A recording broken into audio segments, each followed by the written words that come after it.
Hi, everybody. Thanks for joining the webinar today. We're going to get started in just a few minutes here. Let some of the folks trickle in, but just get seated and get comfortable, and we'll have a great webinar in just a few minutes.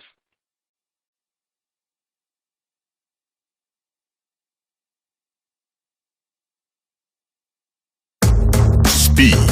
Speed is everything. But do you know what's better than speed?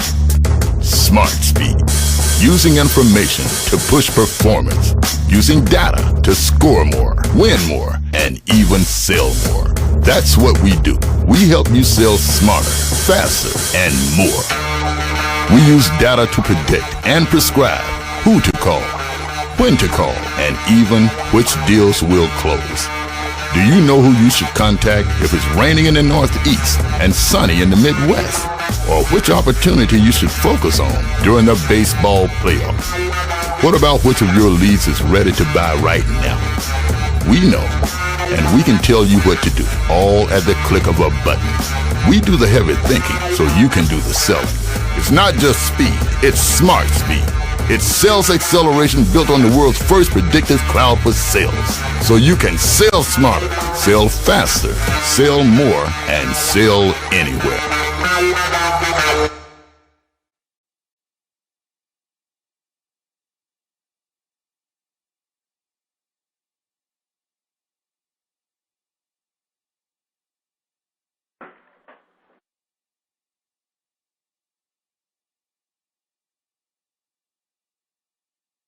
Hi, everybody.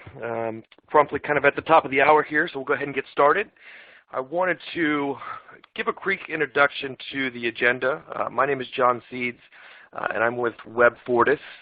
And today we'll be going through some great best practices brought to you by Steve Martin. I'm talking about lead generation and the right ingredients for great programs.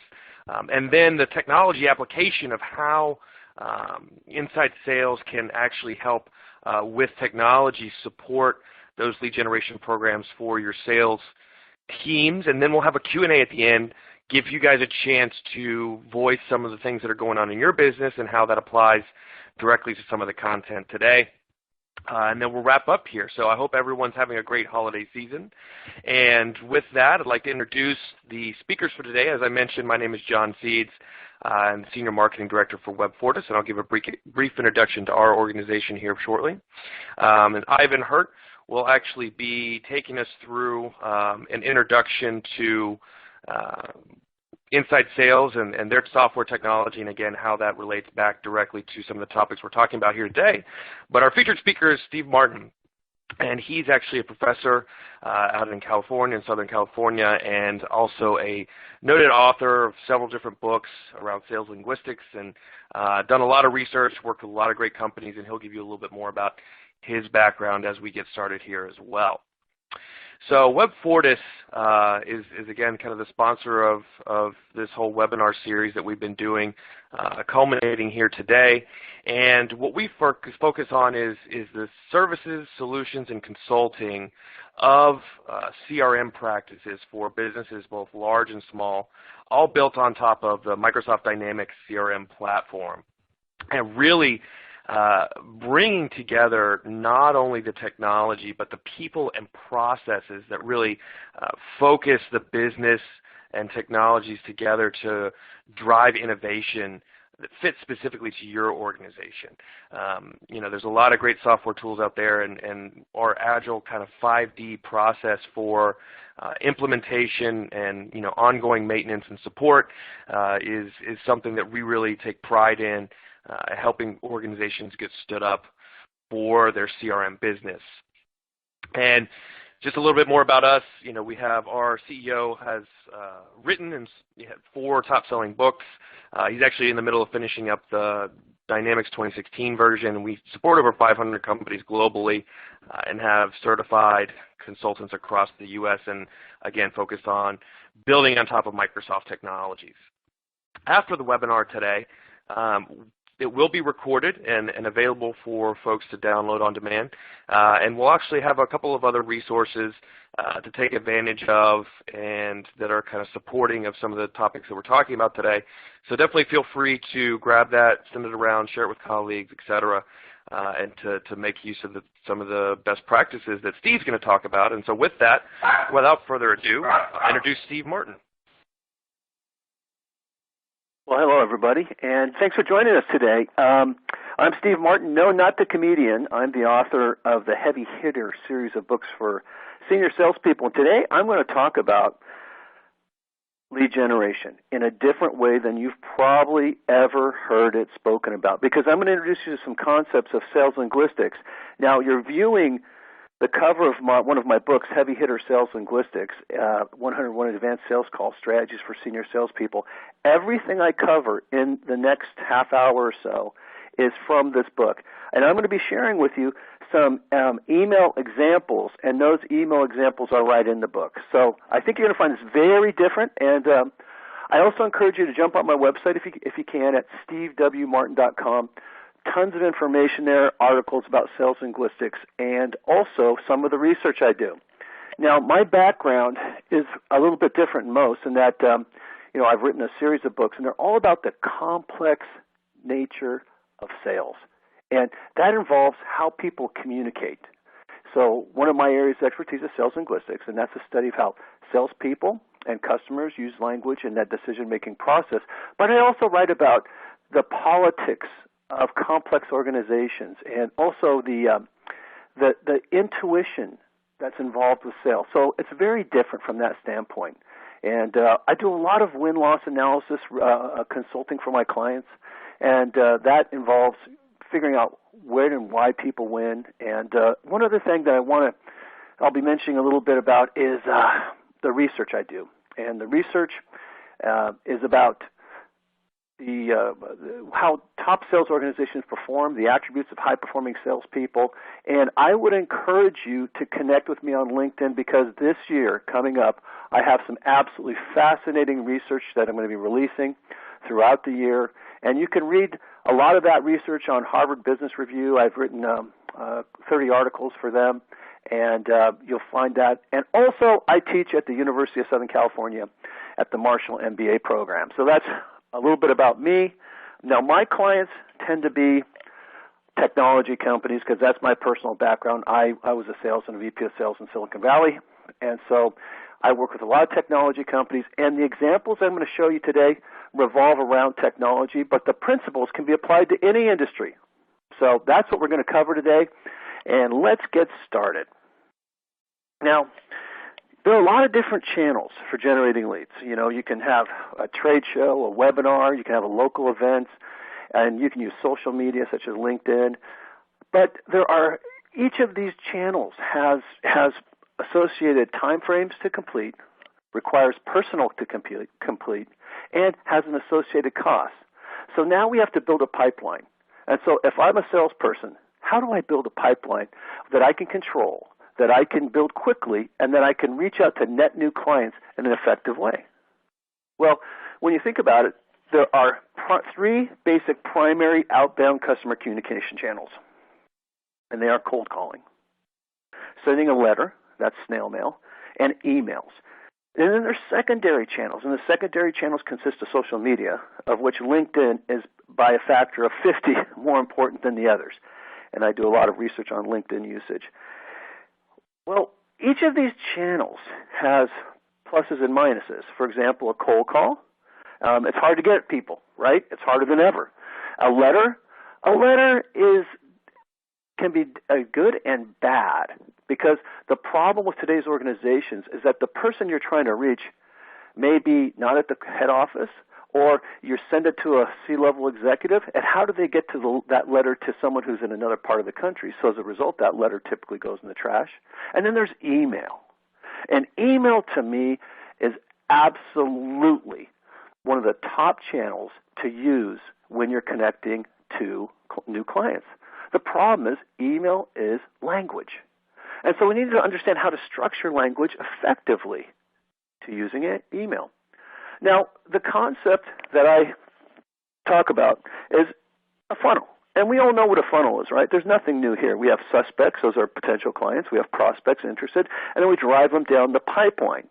But there's a fundamental problem, and the fundamental problem is this, that as you're building your pipeline and as you're getting accounts to close and draining that pipeline, you're not prospecting. And so we have this feast or famine prospecting cycle. We fill our pipeline, we drain it, we have to fill it again. We need a new methodology that fills our pipeline and prospects for us when we don't have the time. And so that's what I talk about here. And I call it, my strategy is called the 1, 2, 3 Rest Repeat campaign. The 1, 2, 3 Rest Repeat campaign. And that's what I'm going to introduce to you today. I think it's quite different. I think you'll enjoy it. And let me explain what it is. First of all, it consists of steps. The first step is you send an initial credibility message.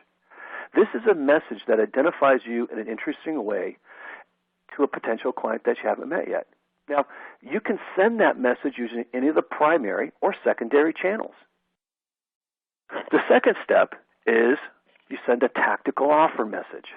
This is a message that's based upon a specific business problem or maybe an industry theme or an industry objective or a recent news, something that is tangible, but something that grabs their attention and positions you in as almost an independent consultant, a provider of knowledge, an expert in the industry. The third step is you send a final message. And this essentially is the culmination of the campaign. We've sent a credibility message, a tactical offer, and then we send a final message. So this actually ends the campaign to the next step, which is critically important, and that's rest. You must have a rest period where you do not contact the customer. The problem with most companies, the problem with most salespeople is they don't rest. The marketing department is cranking out information and constantly trying to believes that, more mind share, more eyeballs, more emails to that potential client will get them interested. When in fact, my research shows the exact opposite is true. So we need a rest period. And then after that rest period, we want to repeat. We want to repeat a new campaign sequence with different messaging.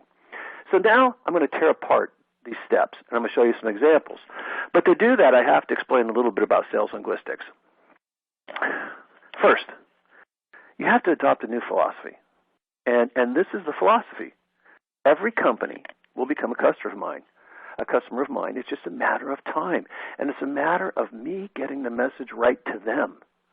Just because they don't return my email or my phone call doesn't mean they're not interested. It just means I haven't sent the right message to them. Adopt this philosophy and change your mindset. And you can never be considered a spammer or just someone, a marketing person that's telemarketing and making cold calls and hounding a client. It's a philosophy. It's a mindset. You have value to add to that potential client.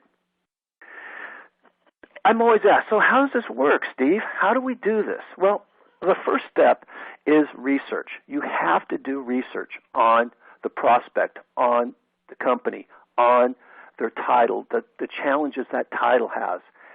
You have to understand what's on that prospective customer's mind, the challenges, their fears, their hopes, their career aspirations. And then you can create the credibility email. Then, if there's no response, you send the second email. And then if there's no response, you send the final email. And that rest period should be 2 to 3 times in length between the credibility email, the second, and the third and final email. And let me show you what that looks like. So let's say I sent an initial email out. I would want to wait 2 or 3 weeks at the minimum before I sent them another email or made them a call. We have to observe this practice because it takes time for information to filter through the companies, the prospects we're trying to reach. So we'd have 3 weeks a contact, 3 more weeks a contact, and then my rest time frame must be, and I say must be, a minimum of 12 to 18 weeks. do not violate this rule. If you violate this rule, bad things happen. You're going to get blocked. Bad things happen. The customer's going to think of you as just being someone hounding them. So, I know what you're thinking. You're saying, I can't do this. I cannot be not contacting that account for 12 to 18 weeks. Well, let me tell you the strategy. It's different. When you think about a company, there's 3 layers in that company. There's the lower level, which is the more tactical people. Then you have mid-level management, and then you have senior-level executives. So what this is all about is about having coordinating campaigns to specific individuals across, up and down that organization, and across that organization. So you're always contacting someone in that account. You're just doing it to different people at different times. So we're not going dark on an account, but we're just having a thought-out campaign to reach specific individuals. You know, most companies send an email blast. They just blast out an email to a whole bunch of people, and they say, well, our response rate was low. Well, it's because you're using a generic message, and it's not intelligently thought out. And that's what sales linguistics is about. It's about using language in a thoughtful way that attracts people to you. So let's talk about sales linguistics. You know, when I say something, this is how your mind works. The first step is comprehension. So if I say the word dog, you have to hear the word dog, and you have to get it right. And then the second step is lexical meaning, is saying, okay, that dog, I know what that is. That's a 4-legged furry animal with a tail. But there's something even more. When I say the word dog, you didn't think of that. What you thought of is probably your dog. And your dog creates a positive receptive state. It creates a positive thought in your mind, a positive association.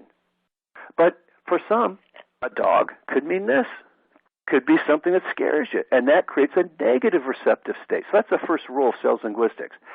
Every word can create a positive receptive state, a negative receptive state, or no receptive state at all. That's called neutral receptive state.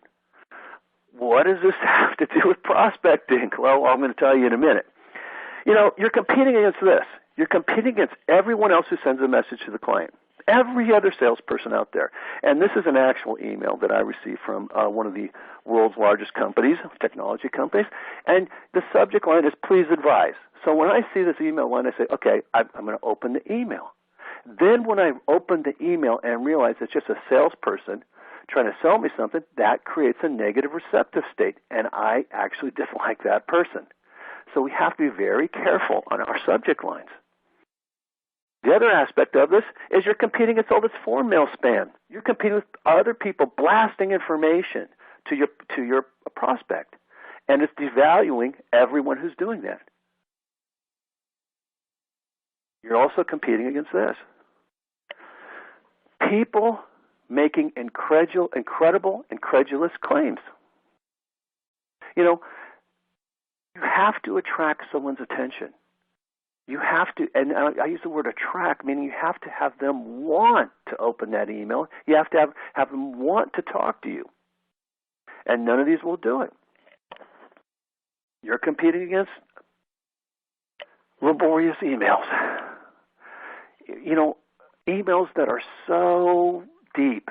And most sales people feel compelled that they have to explain everything in the email when that's not just the case. The purpose of an email, the purpose of the cold call is just to establish a relationship and get another interaction. It's not to explain everything you do and everything that you've ever done. And you're also competing against this terrible sequencing. You're competing against someone who sends an email and says, I schedule availability, and then a day later, schedule availability, I didn't hear from you last time, and then a day later, I didn't hear from you last week. That just creates an uncomfortable situation for the recipient. And then when you finally open the email, you get a very ingenuine email that says, are you the right person to talk to? So you're competing against all of these other people who are demeaning and devaluing your profession and demeaning and devaluing your message. So we have to stand out. Now, there's another word, and it's a truism. And this is another concept in sales linguistics. And a truism is a word that your marketing teams crank out. And so you consider it to be true, but the recipient of that, the prospective customer, is hearing the same thing from your competitors. And so, for example, if I say, hey, we're the industry leader, they've probably heard that from several other people that you might be competing against. So as a result, you lose your credibility. Another type of word we need to understand is a dead word. Oh, just look at your email box today. Look at all the dead words that are being used. They're so overused that they don't have any meaning. So if I say reliable, performance, scalable, all of these words are dead. The customers are being inundated with everyone saying these words all the time to them.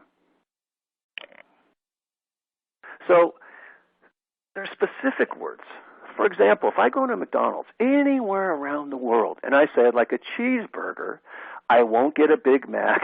I'm not going to get a quarter pounder. I'm going to get a cheeseburger. That word cheeseburger has a very specific meaning.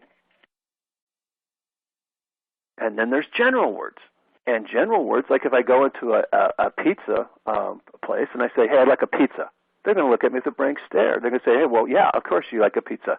We need operators. And these operators provide meaning for general words. So I could say like a deep dish, large pepperoni. Now I've defined what pizza I like. All right. So we've talked about a bunch of things. We talked about dead words, truisms, cheeseburgers, and pizza. How does this relate to what we're trying to do? Well, to bring dead words back to life and make truisms true, we have to add meaningful operators. We can't just make claims. And these operators have to take and change the meaning of the word and provide tangible proof points that enable the prospect to say, yeah, that's true. And that could be anything from customer stories to analyst reports to anything that we have in terms of metrics that help us quantify our claims that our marketing department creates. All right. Well, we've talked about a couple things today. And now I want to tear apart emails and tear them apart in terms of the 1, 2, 3 rest repeat campaign. And so this is a credibility message right here. And you'll notice I have to and from. I tend to use characters from movies. So Vincent Vega is, this message is Vincent Vega. And Vincent Vega is the CMO for ABC Technology Company. It's from Michael Corleone, from The Godfather, if you remember, at Acme Advertising. And the subject line is Vincent, marketing campaign meeting request. Notice it has Vincent's name in the subject line. And my research has shown that that is attractive to certain types of people. For example, higher senior level executives tend to respond to having their name in the subject line more so than lower level technical people. I've just found that to be true. Hello, Vincent. You notice it doesn't say, hello, Mr. Vega. It says, hello, Vincent, because we're trying to establish ourselves as a peer to that CMO, not as a submissive person, as a peer. And you notice, look at this email. It's very simple. It has a couple of things. It has a list of companies. And then it has some quotes from companies that we would think Vincent Vega, CMO of ABC Technology Company, would know. Jack Sparrow, the CMO for Oracle, James Davis, the CMO from Hewlett-Packard, and David Bowman, the CMO from Intel. And then it has a close. So that's the structure of the message. It's not trying to do too much. It's not trying to explain too much. It's basically a credibility message that says, okay, we work with these companies, and here's what they say about us. Notice the signature line. Look at your signature line you send out. Does your signature line have a whole bunch of GIFs and animations and too much stuff? Well, you know what? All of today's virus scan software, all the firewall software is more sophisticated than ever. All the anti-spam software, and when it sees all the stuff in the signature line, it will kick you out. So keep it very simple. And so it's a very simple signature line, name, phone number, and Michael Corleone's email address. Why? Because the CMO won't probably answer this email directly, may forward it on to an underling. And when you do that, you could potentially lose your email address, so you want it in there somewhere so they can contact you. People are just much more comfortable contacting you via email today than a direct phone call. Now, this is a step one credibility message. Every step in the 1, 2, 3 campaign, rest repeat campaign, can be made using either a phone call, an email, a snail mail, or even a LinkedIn invite. It's all interchangeable, and you can bind and mix in any way. I tend to like email because it's a preferred method of how people like to communicate today. Notice the close. The close says, I'd be delighted to meet with you and share our thoughts. Please expect my introductory call on February 23rd at 3 p.m. That's called granting yourself privilege to call. And now when you make that call, it's not a cold call. It's a warm call now. Okay? Now, that's an example of a credibility message.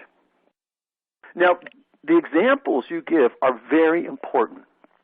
They could be in the same vertical industry, by geographic location, that's really important, or just well-known companies in general. Like, for example, I know Coca-Cola, I might use their products, or I use Google, I might use their products. So those two companies are pretty well known, and most people have a positive affinity for that. So those are important examples.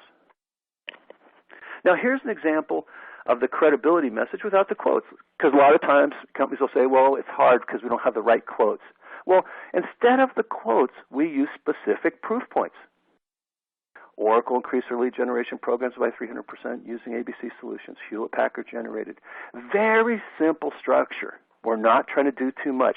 We're just trying to get credibility. And I want to share with you something else that you may find counterintuitive. We don't expect a response. Let me repeat that. We don't expect a response.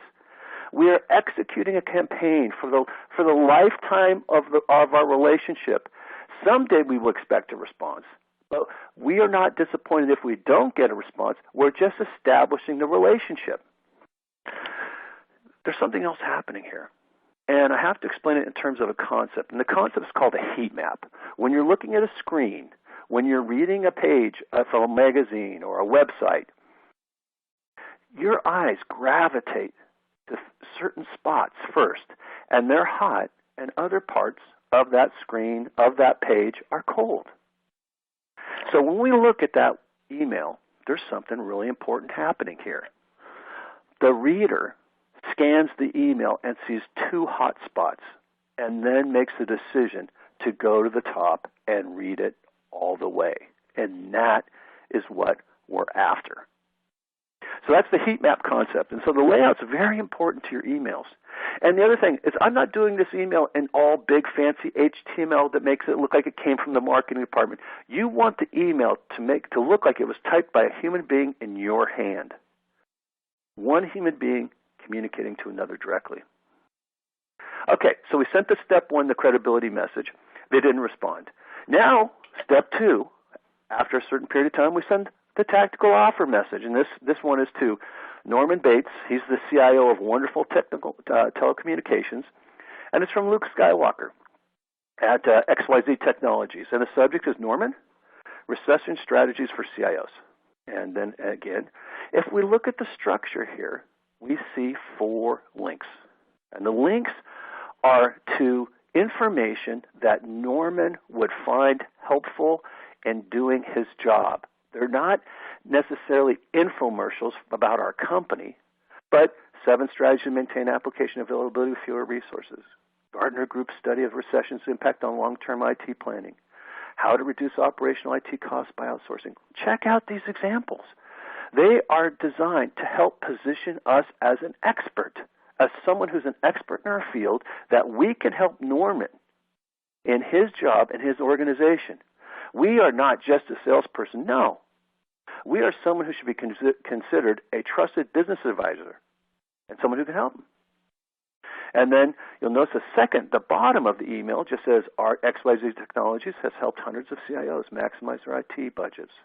And then we have a couple of quotes from Charles Foster Kane, the CIO of AT&T, from Forrest Gump, the CIO of Johnson & Johnson, and Stanley Kowalski from the CIO of General Electric. Now, notice the close. Norman, please let me know if you're interested in our complimentary outsourcing cost savings analysis. This complimentary study takes approximately 2 days to complete and will provide you with a detailed savings assessment, key risk factors, and completion timelines. I will follow up with you next week to answer any questions you may have about our analysis program. Again, we are providing an offer, and that offer has significant value to that prospective customer. It's a cost savings analysis. And so we are trying to start a conversation, but we're doing it in a respectful way, but providing value. All right. That's an example of a tactical offer. Okay. So now, we've gone through step 1, the credibility message, and then we went through step 2, the tactical offer message. We still don't have a response. Now it's time for step 3. Oh, by the way, before I go to step 3, something very important here. What are we measuring? We're measuring opens and clicks. This is critical. We're not just, most people say if we don't get a response, it was a failure. No, don't think that way. Don't think that way at all. Sometimes you can see someone opening an email 65 times. What does that mean? That's huge, by the way, when that happens. If you know an email's been opened 12, 15, 16, 65 times, that means that email's been forwarded through the organization and it's creating a topic of conversation in that organization. That's huge. You're getting exposure throughout the organization.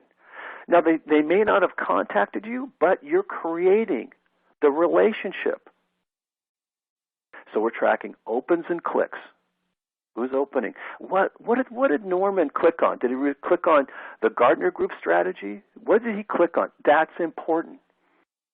So that then the next time we message to them, we can parallel that message and even go deeper on it. All right. So now we've gone through step 1, step 2. We've had no response. All right. What do we do next? Step 3. And you're going to see this is a little different. Step 3 is the final message. And as you read this, you're going to realize this message is a little more direct. It's a little more frontal. And why? Because after this message, we're going to our rest period. We're going away for a while. We're not going to bother John Butarski again. So this email is from John Butarski. That was Bluto from Animal House. The CTO of Freedom Financial Investments, and from Willie Loman of Interstar Networks. And notice the title, John, Shlomo Networks Performance Comparison. Now, in this example, John Butarski is Willie Loman's with Interstar Network, and he's competing with Shlomo Networks. And so he's actually mentioned the competition in this email. We're being more frontal on this. We're going away. We have to grab the attention now. John, I've sent you emails to explain Interstar Network's advantage over Shlomo Networks. We offer superior performance because our architecture is based upon virtual processes. This is more efficient than Shlomo Network's architecture, which uses single machine address. While the single machine address solution redundantly broadcasts all message, our solution sends specific information packets to the applicable computer, the results in up to 75%. So what is that? That is taking a general word and adding operators to provide specific meaning. That's what we're doing here. And you notice this is a technical example. We're talking to a technical person. We are making a very specific technical case on why our solution is better than what they're using. Now, notice the next paragraph. For example, Goldman Sachs. Now look at John Butarski's from Freedom Financial Investments. He knows who Goldman Sachs is. Switched from Shlomo Networks, and it's proved its network performance by over 60%. I would be delighted to set up a conference call for you to talk with John Smith, CTO at Goldman Sachs. And then we're going to ask a question. We're going to create a binary response, yes or no. Could we schedule a time? This is a very different structure than the previous messages. It's a more aggressive, yes. It's respectful, yes. It's professional, yes. It's providing a comparison, yes. It's factual, yes. And we're asking for a decision. Now, I want to share the same thing. Here's the same message, basically, the step 3, written from a business perspective. John, I sent you a couple of emails because I want to share with you how leading investment companies, including Goldman Sachs, Schwab, Morgan Stanley, and J.P. Morgan, are solving the toughest network performance issues. For example, Goldman Sachs will have more than 250,000 users, online users on an average day with zero network latency using Interstar networks. Could we schedule a meeting to discuss how Interstar networks can help you resolve your most difficult network challenges? What are we after? We're after that yes-no response. We're after John to forward that email to his assistant or forward it to his director and said, can you bring these guys in for a meeting? We want the personal interaction. And that is the purpose of the 1, 2, 3 rest repeat campaign. Now, we could have done this in a phone call. We could have done this message in a LinkedIn invite. We could have done this message in a letter. I prefer email because email is the easiest to forward within an organization to get that meeting. Wow. So I've kind of given you those step 1, 2, 3, and here is a very important step. The next step is you must rest. You have to respect the rest period. 2 to 3 times the previous steps. Don't violate that rule or the worst thing will happen to you. You'll become blocked. And then we are not disappointed. We are not disappointed if we did not get a response from that campaign. We know we just haven't messaged right, or the timing could be off, and we're going to schedule a repeat campaign to that person in the future after the rest period. Okay. I want to give you a little bit more advice here, and then we'll turn it over to Ivan. A couple things. First, adopt the philosophy. Don't think of yourself as just someone who's sending out emails and trolling for a response. Create intelligent campaigns. Adopt the philosophy that everyone will become a customer of yours because you have a unique value that you and your solution provide to them. 2, keep it clean and simple. Don't try to do too much in the emails. That's a number one fault of everyone who's contacting clients. They're trying to do too much. The purpose of the contact is just to get the interaction, and that interaction can be, over in person. It can be over the phone. We want to start a dialogue, or it can be even over a GoToMeeting. 3, take the customer's point of view. Stop taking your point of view and take the customer's point of view. Remember that they're being inundated with messages, not just from your competitors, but from every salesperson out there, and these salespeople are devaluing our profession, are devaluing the message that you're sending. Okay. I mentioned I do a lot of win-loss analysis, and companies hire me to figure out why they're winning and why they're losing. So I've interviewed thousands of decision makers, thousands of senior-level decision makers, mid-level evaluators, and low-level technical evaluators. And I want to leave you with an excerpt from one of the interviews, and before I turn it over to John. And this excerpt is based upon this: never give up. And this is a direct interview excerpt with the CIO. What resonates with the CIO? I come back to the most fundamental activity of a salesperson. First, don't give up. If I am not interested in something, don't give up and move on. Do what you need to establish a relationship, because a lot of times it is about timing. I always say the best salespeople, and I can probably only count them on one hand in my 25 years, never give up. The really good salespeople can establish a relationship with you over voicemail. They leave a voicemail every month or so, or drop me a note, and over the course of time, I actually know who they are, and they have a relationship even though we've never met in person.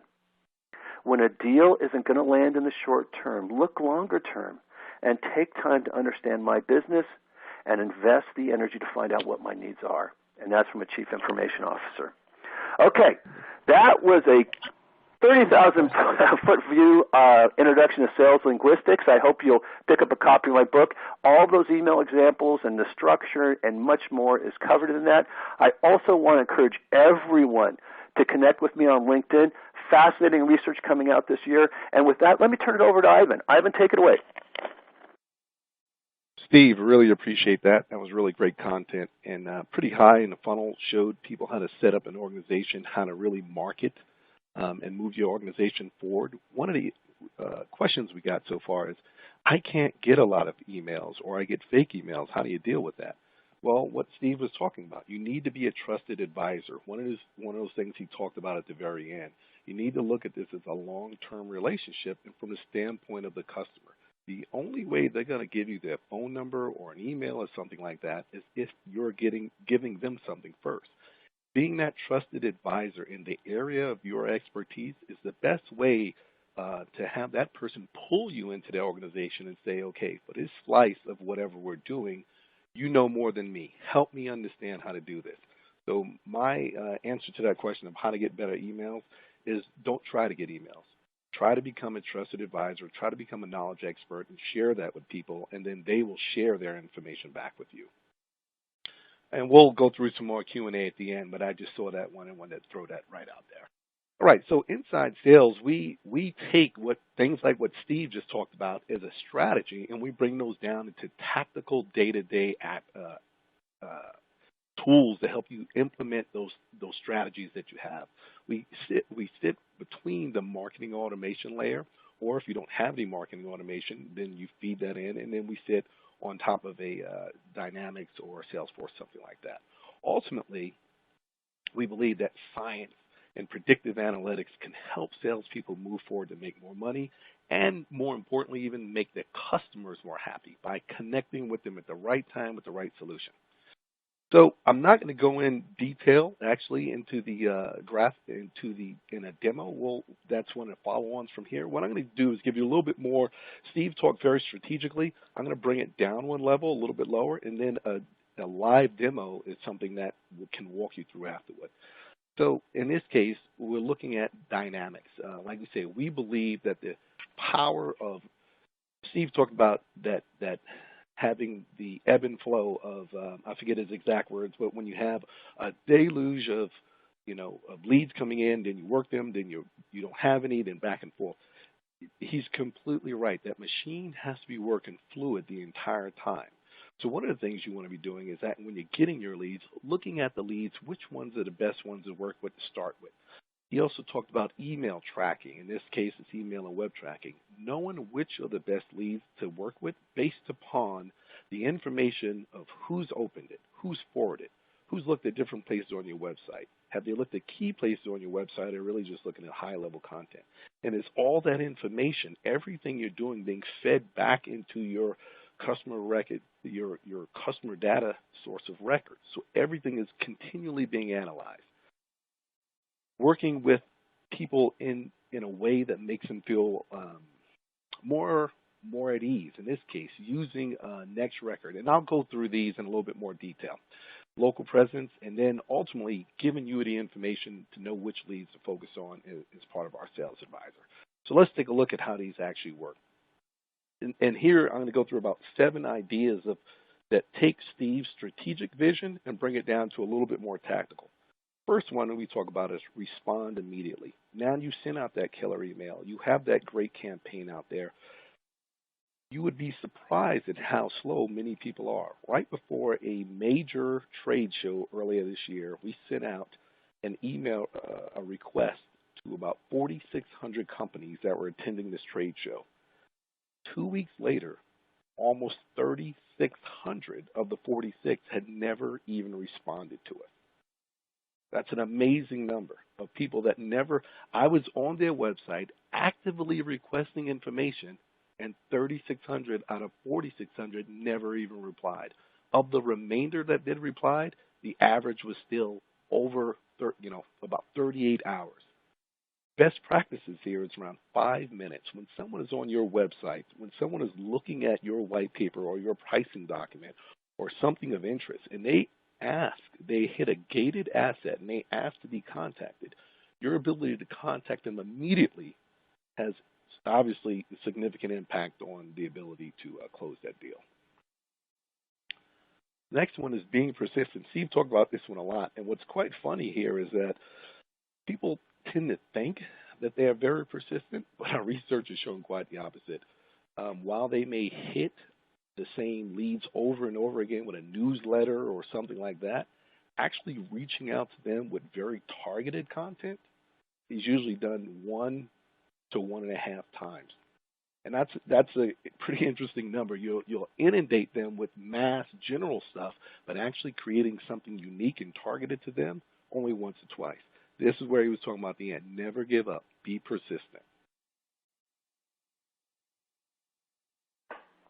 All of us know we like to buy local as much as possible. We also like to get the best deal possible. How do you give that illusion or that idea of a local presence?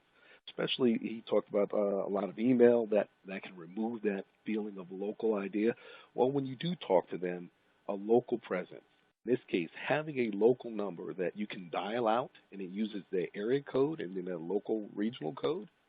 But just as importantly, if they do not answer and they call you back, that number has to dial back to a live person. They can't get this number is not reachable or some generic into some generic wheel of people. It has to go back to that person that made that original contact, the person that can pull up the records and know the message, the emails, the things that they've sent to that person, because now you're going to make that first contact. And the ability to make it seem local, the ability to make it seem very personal is critical. A cadence. Steve talked about a long-term cadence and how you build a campaign. This is looking at an individual contact, and say you get a lead from a trade show or something like that. Most people really don't have any cadence in mind, and they just call whenever they have downtime or whatever. That initial, not like he talked about a strategic vision of having a 1, 2, 3, and then a rest and repeat. Well, within that first 1, 2, 3 portion, when you're first working that lead hard, best practice is really a 10-day cadence where you do a combination of phone calls and emails, but that all has to be thought through, not something that's just haphazard when you have downtime or you're done with lunch. All of these are the small things that make the difference in increasing revenue. This is more for the managers out there. Gamification. Right now, especially around the holidays, you look, I have teenage boys. I bought them a couple of video games. They have not stopped playing them. I don't even know if they've taken a shower since Christmas. Those guys have been playing nonstop. A lot of those same basic principles work very well with sales teams. The ability to have leaderboards and encourage and motivate a positive level of communication and competition between the reps on the teams, making tangible results. We have some organizations that they have gamification boards, and they'll tie a day off to the top rep out there, or a scooter, or all types of things that are connected to playing these games that really are very inexpensive, if not free, in how you motivate people. And remember, money is not always the answer. Recognition, increased education, other things really help to motivate people. But this is one of the critical things. You need to get more out of your reps and more out of yourself. And gamification is one of those ways to do that. Of course, from the beginning, hiring smartly. Are you using data to actually make sure the person you're hiring fits the personality and goals of the team? Obviously, a field rep is going to be different from an enterprise rep or an inside sales rep. Are you looking at the formation of those current teams and figuring out what are the best personality traits to augment that team with, so you're getting the best new hires joining that team? And then ultimately, are you using data to analyze your pipeline? Because if your pipeline is completely off, then obviously you're going to end in the wrong spot. If you're only asking your reps versus using data, you're likely going to end up much further away than you are. And this is one of our customers actually sent this data back to us right here. And on day one, they're usually at around 10 at the highest. They've been as high as 20% accuracy when they talk to their reps. Where are they going to end the quarter when they're talking to the reps as high as 20% accuracy? They had over 80% accuracy with our analytical tool. So around 4 times improvement on the visibility 90 days out. And obviously for management to be able to understand where they're going, resources they can spend to be able to hit those numbers is critical. So all of these really, the ability to do any or all of those are critical, but they all start from having a single source of truth. In this case, bringing it into Microsoft Dynamics, using the analytics on all portions of this is what's going to help you take that strategic plan that Steve talked about and bring it down to the day-to-day individual actions that each individual rep can do to help them close their deals. So A general statistic we've seen in about 90 days, we're helping most organizations with a minimum of 15%, and most of the time in the high 20s to low 30% increase in revenue, and at the very least in bookings as well. So with that, my apology. For some organizations, they have very unique uses and tools. We also look at this underlying data source that we provide. We also have a predictive cloud that will let you provide your own apps on top of this data source, instead of just using our own. Like I was showing on the previous slide, they had about 6 applications there. Those applications are continually ingesting data into Dynamics, and then we're able to do predictive analysis on top. But we also provide APIs to let you create your own individual predictive tools based upon this 100 million data set of information that we currently have. And with that, I'd like to turn it over to some Q&A. John, if you'd like to open the lines. Great. Thank you guys so much. A lot of great information, a lot of great questions actually coming through. The first one is in regard to Steve's steps. When it comes time to actually repeat after resting, do you use the same messaging or do you try and change the strategy? You have to change the strategy. Do not use the same exact messaging. You might, because you have a different campaign, and that campaign is in a different time frame and a different time of year, and there's going to be could be different competitive challenges on the customer side. So my advice for best results, highest response rate, is to change the messaging. Don't use the exact same messaging. Don't use the exact same examples.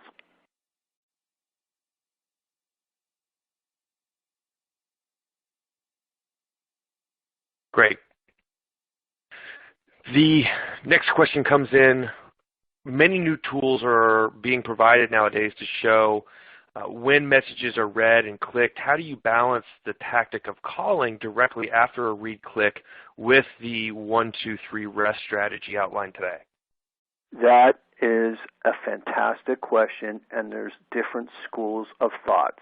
Now, one school of thought is this: the minute you see someone open an email or notified they're open an email or do a click, is that you want to follow up with them in the shortest possible time frame and actually contact that person. Now, a lot of people subscribe to that methodology, and there's a lot of metrics that they say supports that methodology.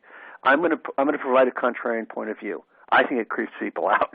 Okay, I mean, if you get a sense that you're stalking them, and stalking them in terms of opening that email, you are actually creating a negative receptive state. So I typically would say that if someone, there's an acceptable time frame that when you contact someone is natural after an event like that. So I personally, my attitude would be, if I see them open an email, I would wait probably at the minimum a day before reaching out to them about something. And I wouldn't reach out to them and say, hey, I saw you clicked on this link, okay? Now, it's very different when that customer pulls something off your website and they filled out a contact form. If they filled out a contact form, I agree with the philosophy that you want to call and follow up with them respectfully within a very short time frame. But when you're basically using, backdoor information to figure out who's looking at your website, who's landing on this page, who's reading the email, I think you have to exercise some civility. Otherwise, you're going to create a negative receptive state. Yeah, I think, Steve, you're 100% right. And this is where the art of selling comes in. Everything has a science to it, but then there's an art that needs a layer on top. And another factor may be how transactional is your business. If you're in a business where it's very highly transactional, smaller dollar amounts, and you're putting through high volumes of people, that may be a reason to contact them in the short term. But clearly, if you're working with larger deals, in the tens of thousands, hundreds of thousands, and millions, that's a relationship piece that you want to know that they've done. That they've opened up this proposal, that they've clicked on this website, but you're not going to contact them every time. So, based upon what type of business model you have will also shape how fast or how often you communicate with them. Yeah, and Ivan makes an excellent point about whether it's a complex sell, large complex, or point-specific transaction. That's an excellent point.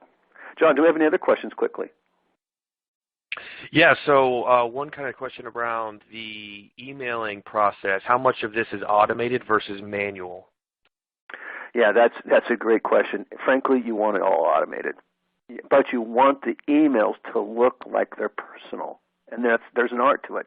Meaning, you notice how I had the different campaigns at different times. There's great technology available that lets you schedule all of this. And so that's where the salesperson can be prospecting for themselves when, in fact, they're off doing other closing activities. So ideally, it has to be automated.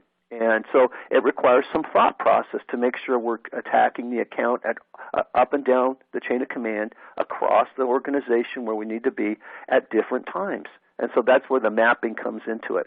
But it should be automated because if the automation also enables you to do the tracking, the tracking of the clicks and the tracking of the opens. Ivan, do you have anything else to add to that? Yeah, I couldn't agree more, and I would only add automated and templated. Like he talked about having content for different levels in the organization, different as far as, the admin all the way up to the V or CXO level, but then also across the technology to the business side, and having that matrix and understanding what templated information, the templated email with the templated attachment, so you can very quickly pump these out, is critical.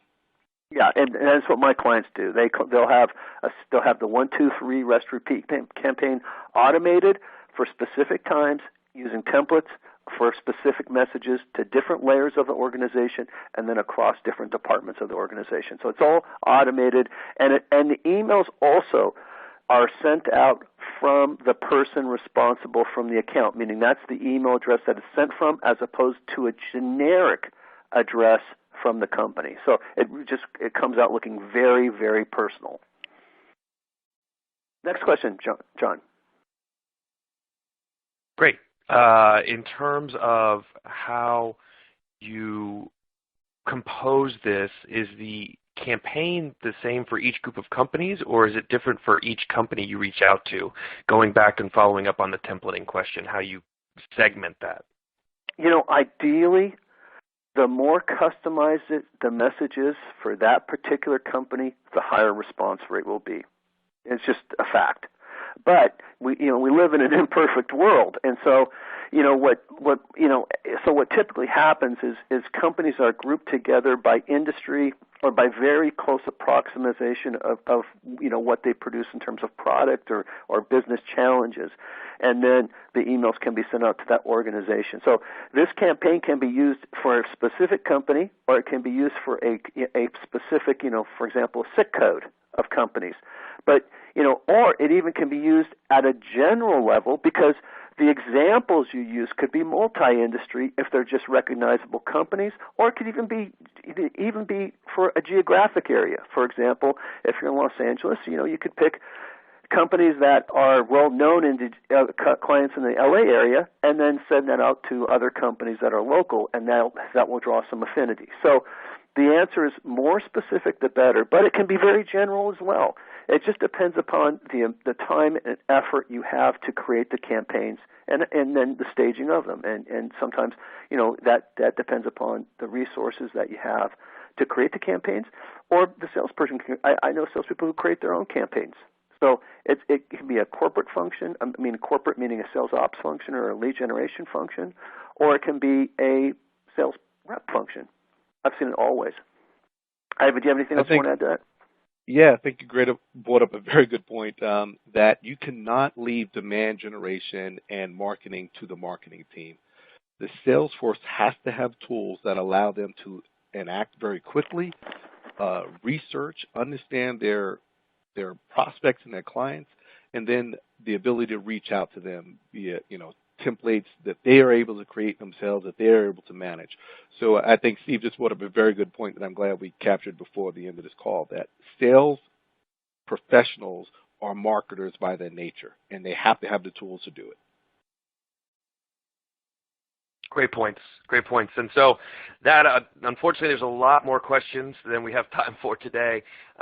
So I want to encourage you all, again, connect with Steve on LinkedIn and Ivan myself. So Web Fortis is a business solutions organization that actually helps implement inside sales onto your Dynamics CRM solution. If you don't have a CRM solution, we'd love to be able to talk to you a little bit about how some of these technologies align to help you better understand who's opening your emails, how to put templates together and things like that. So feel free to go to webfortis.com and ask for a free consultation, and our experts will be glad to get on the phone and just talk through some of the things that are challenging for your business today.